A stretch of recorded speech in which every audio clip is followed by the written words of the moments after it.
Ladies and gentlemen, boys and girls, children of all ages, welcome to the channel. It's your boy, World of Wrestling, here today to discuss about WWE Smackdown February 7, 2025 review. I will also be uploading Monday Night Raw review from last night, so I'll be going over that right after I upload this video as well. Smackdown this past Friday was fairly decent. It wasn't terrible. But it wasn't that great either. Far better than AEW Dynamite, I'll tell you that much. Anything's better than AEW Dynamite, honestly. So the show kickstarts with Jey Uso. Fans are cheating Yeet. The music dies down and Jey says he had a hell of a week.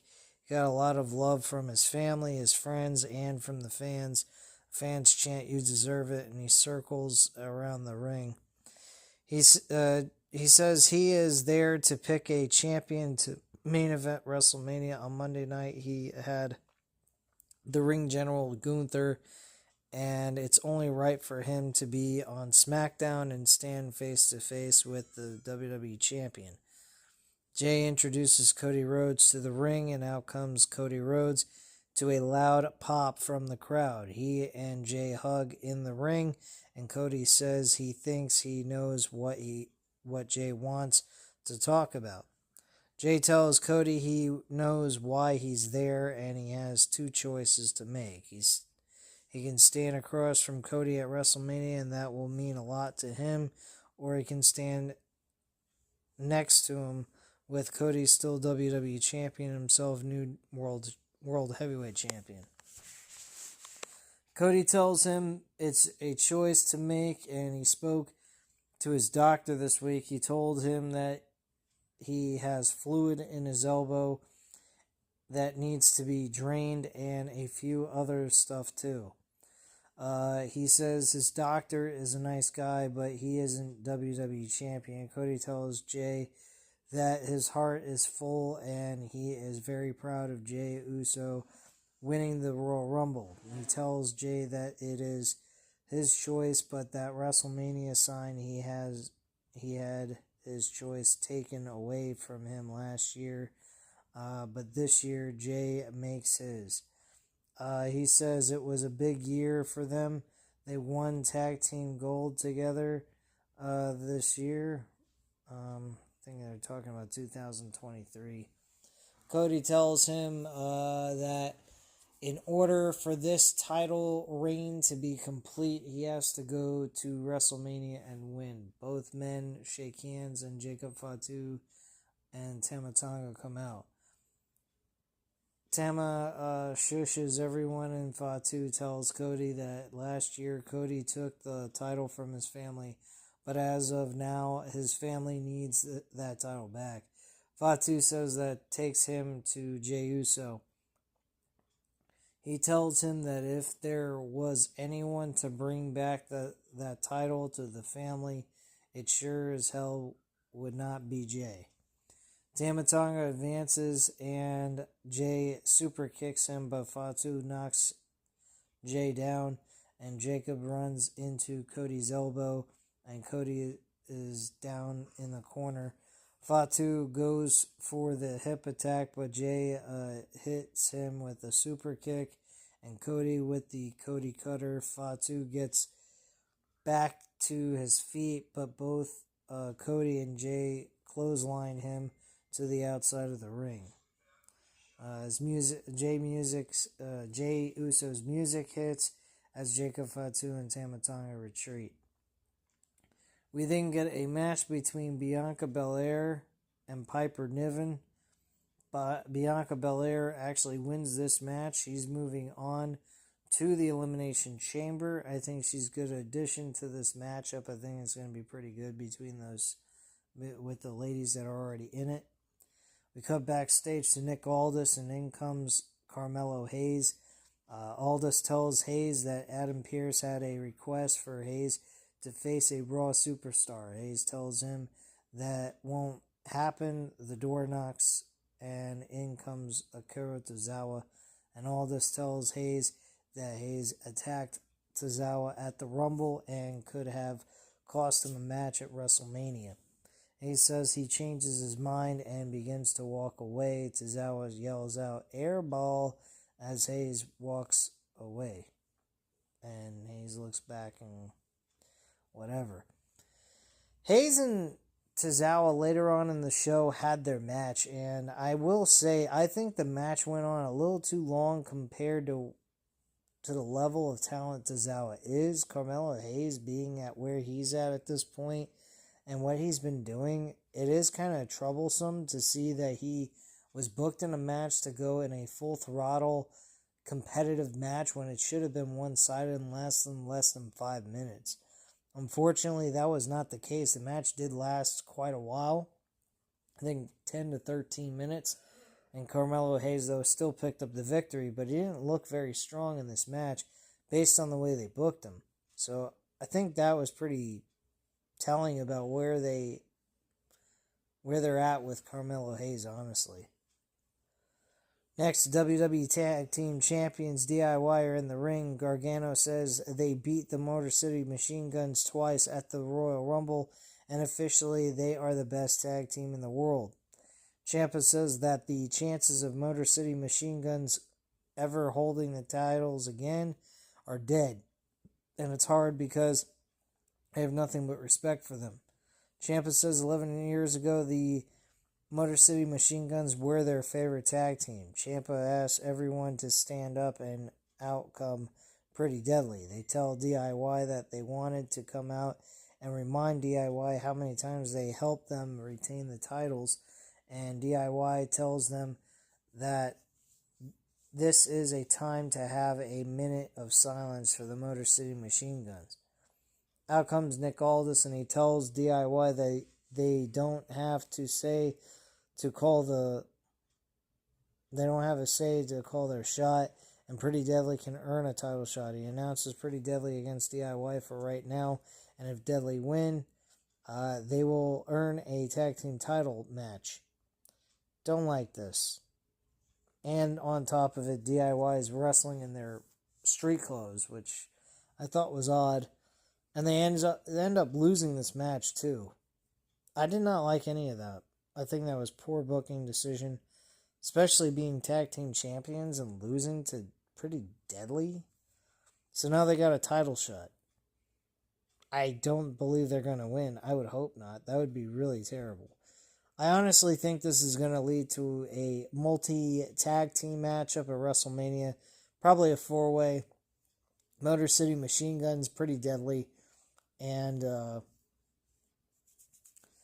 Street Profits, as I think it's going to be. Maybe 5 tag teams, or a tag team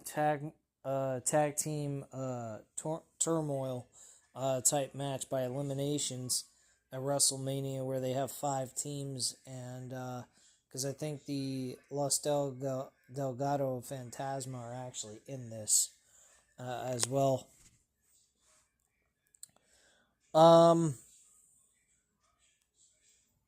So after Pretty Deadly won their match, Andrade and Miz are backstage. The Miz tells him that he was impressed with him last week and he can learn from him. Andrade tells him that he learned from him. He learned how to beat him, and Andrade walks away. Cody comes into the picture. Miz tells Cody that this young crop is different from them, and Miz has his back. Cody tells Miz he doesn't need him to have his back. Miz tells him last year it was all about Cody, and this year it's all about Jey Uso. He asks Cody if he will still be Jay's friend if he picks him at WrestleMania, and Miz walks away. Okay. Drew McIntyre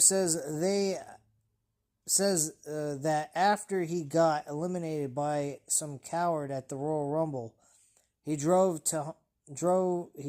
home, slept, and when he woke up, he realized that he is always angry, and he is always angry because of the toxic environment that Raw is. He continues to say that he is on Smackdown for Cody's WWE Championship.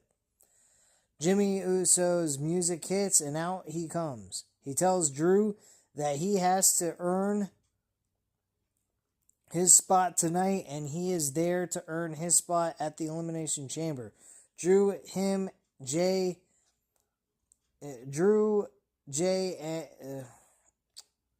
okay, whatever. And apologizes. He tells him that he still can't tell them apart. Out comes LA Knight, and he cuts a promo talking to the camera. He says that it's okay for a man to cry. LA Knight says, "I'm sorry. I just had to get my stuff in." Thought that was pretty funny. And we see Drew laughing as well. So we kind of took a shot at Drew McIntyre being pissed off at the Royal Rumble because LA Knight had to get his shots in during that match and whatnot for an important spot that was supposed to take place but took longer than it was supposed to. So that was kind of funny that they threw that out there. And we have a triple threat Elimination Chamber qualifying match. Drew McIntyre wins this matchup, but it was a very entertaining match. I liked what these three had to offer. Jimmy Uso came very close. Each man was very close to winning, but Drew McIntyre at the end of all of this came out on top and was the winner of the match itself. So next we had Brian Saxton backstage with Damian Priest. He tells Saxton that he will go to the Elimination Chamber too, but in comes Braun Strowman. He tells Damian that he has to qualify next week, and Priest is in the ring with two of the biggest, baddest that WWE has to offer. Priest says they have both walked out of WrestleMania as champions, and one day Jacob Fatu will too. But this year it will be him. Braun tells him that he will be in the ring with the wild animal next week, but also with a monster. Priest tells him he never overlooks anything and walks away. Pre-recorded promo from Kevin Owens in his car shows the scars on his face and says those scars will stay with me forever.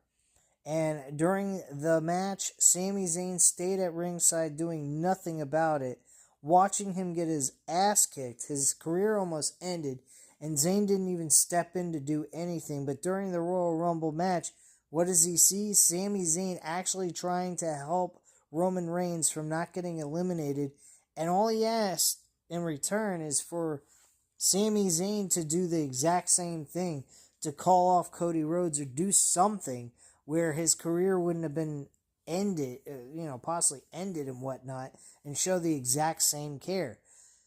I gotta be honest, does Kevin Owens really look like the villain here? As much as he's being a real devastating guy and doing the things he's done to Cody, to Randy Orton, and Randy Orton, maybe you could say he's the villain towards Randy Orton, and Randy Orton's the babyface in all this. But Sami Zayn literally just stood there and did nothing. But Roman Reigns in a Royal Rumble match where his career wasn't being ended, he wasn't being badly hurt. It was just a match about every man for himself, and he goes ahead and tries to protect him, but couldn't give the same exact courtesy to Kevin Owens during his ladder match. I kind of lean towards Kevin Owens being the guy that people should be cheering for, not Sami Zayn. Honestly, you got to really look at it that way. I can understand if they had Sami Zayn apologize to Kevin and say, look, man, I was concerned, but I couldn't intervene in the match because then I would just cost somebody a match. I only did what I did with Roman because I am friends with him. Granted, that will still not do anything, but at least it would make Sami Zayn look a little bit more empathetic or have sympathy for Kevin. But still, That's just, it really makes Kevin Owens look like he ain't even the victim, the villain. He's the guy that's getting fucked by his own friends. I find it interesting. He goes on to say that he's a horrible friend and he'll never forgive him for it after all these years, and for doing what he did, he won't forgive him, and he's gonna put him through hell. This match more than likely is going to happen at the Elimination Chamber. We're going to get a singles match between these two.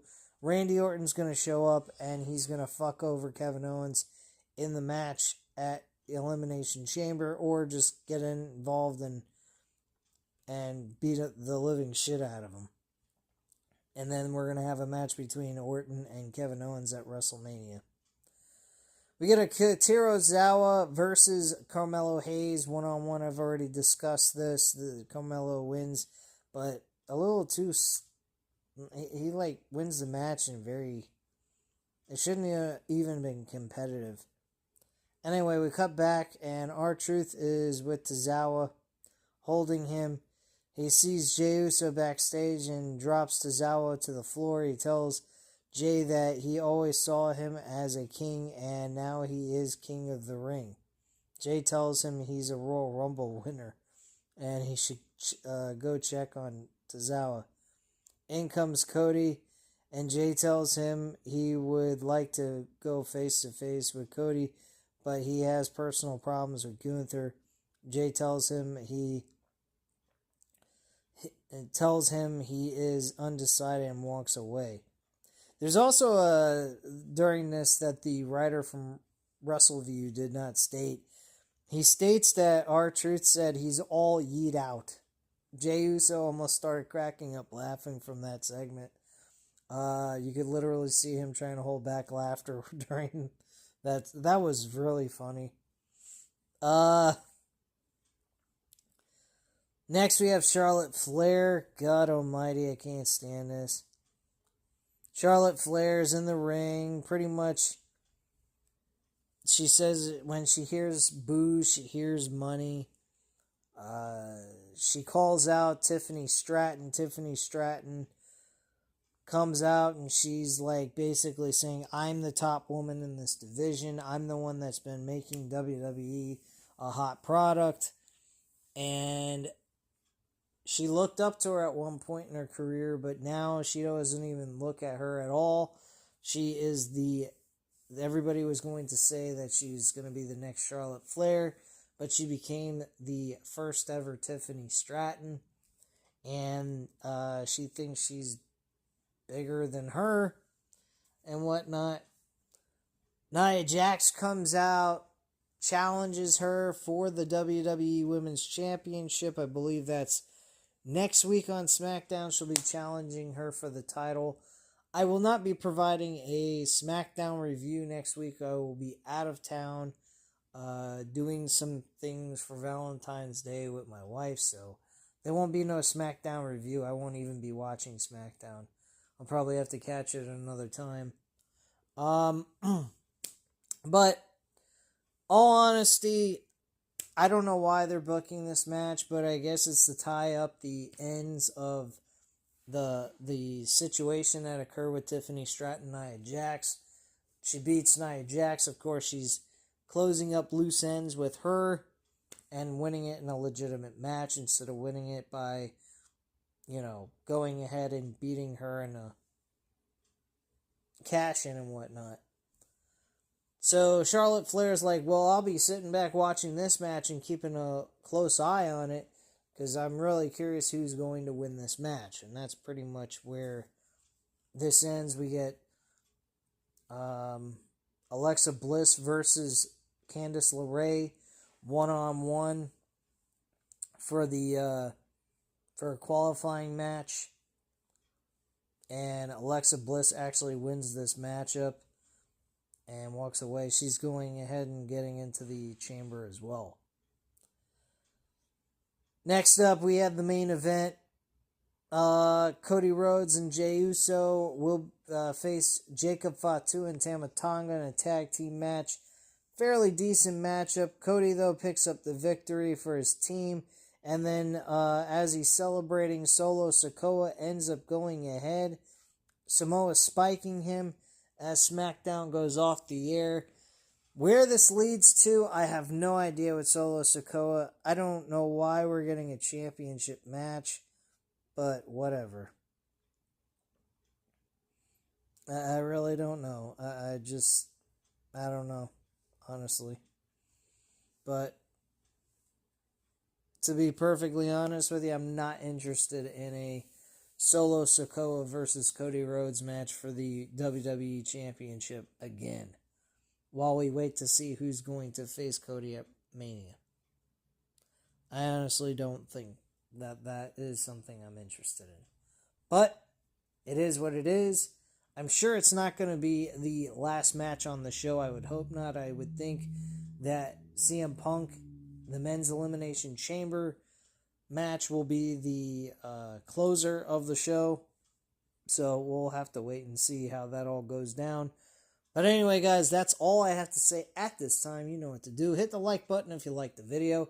Hit the subscribe button if you're not already subscribed to the channel. Leave a comment down below. I'll definitely get back to you on that. Thank you guys very much for watching, and have a great night, guys. Bye.